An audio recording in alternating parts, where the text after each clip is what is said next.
இன்னைக்கு மத்தியானம் ஹோட்டலில் வாங்கின சிக்கன் பிரியாணி, அதுக்கப்புறம் சிக்கன் சுக்கா,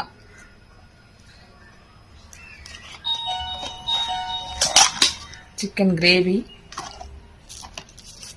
தயிர் பச்சடி, அப்புறம் அம்மா மாம்பழம் வெட்டிட்டு இருக்காங்க. மாம்பழம் இதெல்லாம் தான் இன்னைக்கு மத்தியானம் எங்கள் வீட்டில். நீங்கள் எல்லாரும் சாப்பிட்ருப்பீங்க அப்படின்னு நினைக்கிறேன். நாங்களும் இப்போ சாப்பிட போகிறோம். பிரியாணி உங்களுக்கும் பிடிக்கும் அப்படின்னா லைக் பட்டனை ஒரு கிளிக் பண்ணுங்கள். நன்றி, வணக்கம்.